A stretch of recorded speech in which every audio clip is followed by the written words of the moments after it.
Residential rentals isn't that bad yet. But in my 28 years of being in the industry, I've never seen the stock levels so low. Any investors in the room? Any renters in the room? Up the back there? We get your frustration. Renters have had to put up with rent increases over the last 12 months. If they're looking for rents, there hasn't been a lot of choice.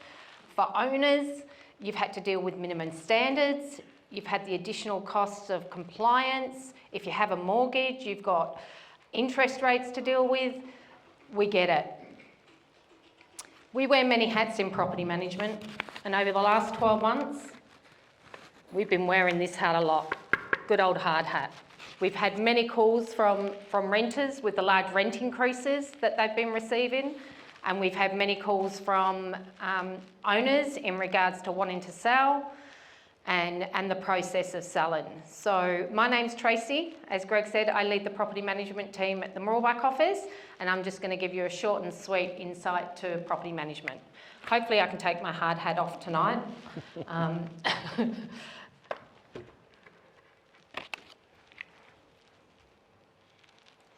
Is it the middle one, Rach? Okay, vacancy rates. So they have come down over the last 12 months.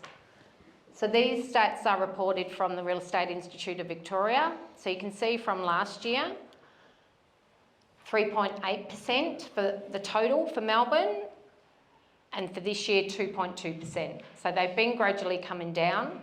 For the outer, which is any suburb that's more than 20 k's from the city, but excluding the peninsula, last year was 1.5%, and this year it's 1.3%.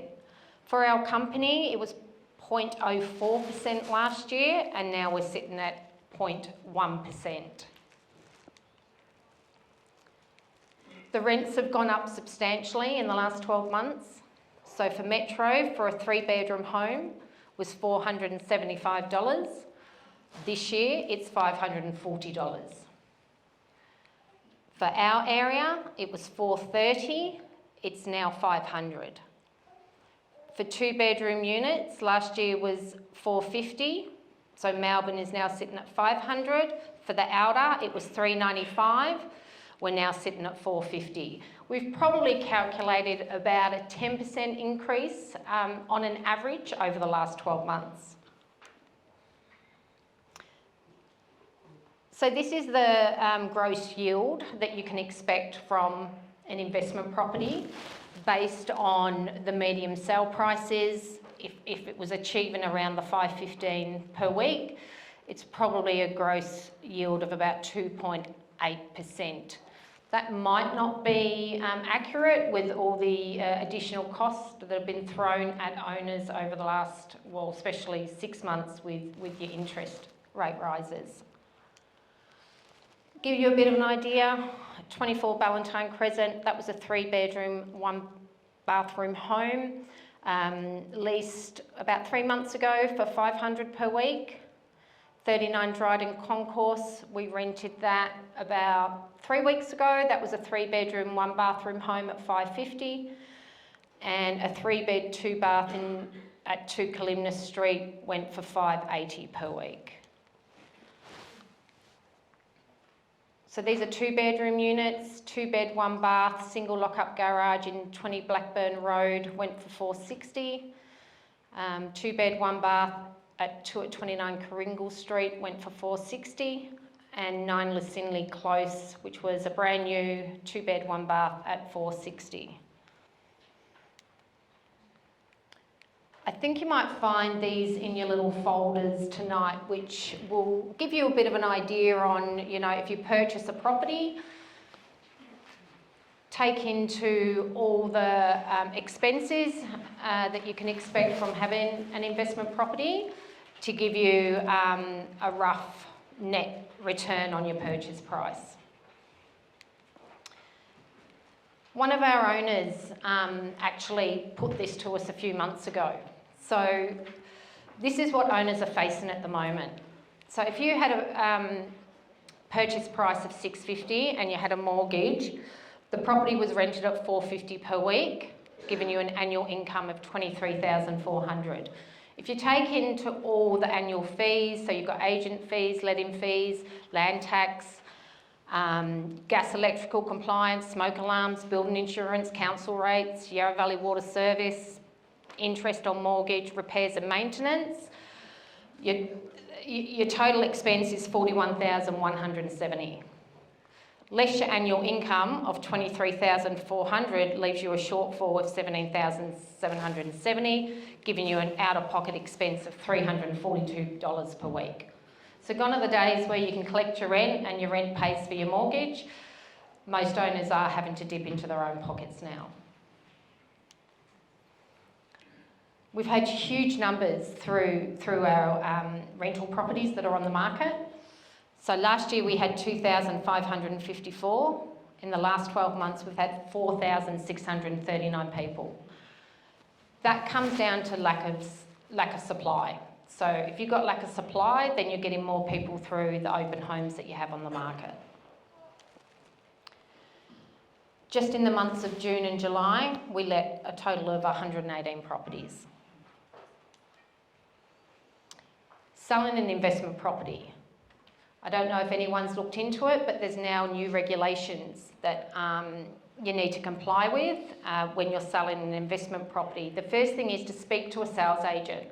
There's two things. You either sell your property with the tenant in, or sell your property after you move your tenant out. So if you are thinking of selling, it's really important to think about whether you want to offer your renter another 12-month lease. Because if you're thinking of selling, leave them on month by month. Because if they're on a lease, then they're bound by that. You have to honour that lease. You can't get a tenant out. The tenant has every right to stay in that property until that lease expires. But now, if you're selling a property with an tenant in there, you have to give them a notice of intention to sell 14 days prior to you even starting the marketing process.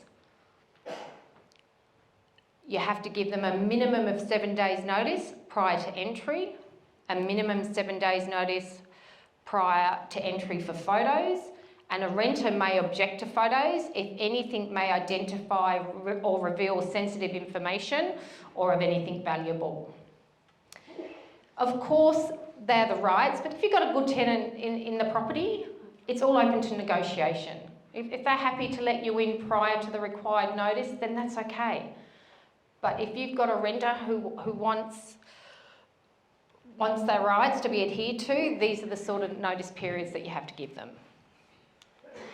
The renter's rights. You have to give them once you're on the market, a minimum 48 hours in writing for inspections. You can't do any more than 2 inspections per week, and you have to compensate the tenant for every open for inspection you have. So it's a minimum of $30 per inspection or half day's rent, whatever is greater. Land tax. I'm sure you've all heard about land tax next year and the increases that the government is now throwing at you.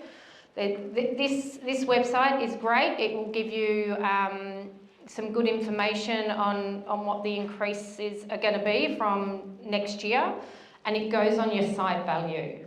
It's so crucial right now. When you get your rates notice, have a look at your site value. You'll find it on your rates notice just about a quarter of a way down on the left-hand side. You can object to the site value if you think they've overvalued it. And if you have a look on the back of the rates notice, you'll be able to find the process of what you can do to hopefully get the site value down if that's not correct. So you should be all getting them in the next month or so. Have a look at it, and that's even if you own your own home. It's not just an investment property. If you think the site value is incorrect, speak to an agent and then have a look on the back of your rates notice for the process. I'm big on landlord insurance. In today's market, I think anyone, it's like car insurance. If you wouldn't drive out on the road without having car insurance. This is your most valuable asset.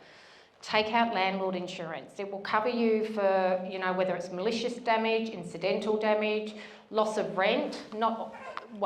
There are policies now that won't cover you for loss of rent.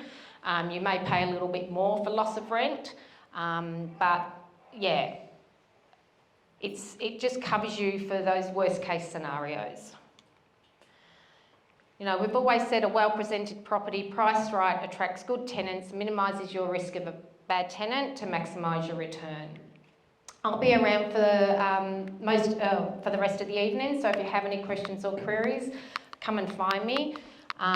We're in the industry, but we're not responsible for it. So, yeah, rents are good, they're letting well, getting plenty of choices, but there's certainly a lot to consider with everything coming at you with all the changes that are happening with residential rentals. Thank you.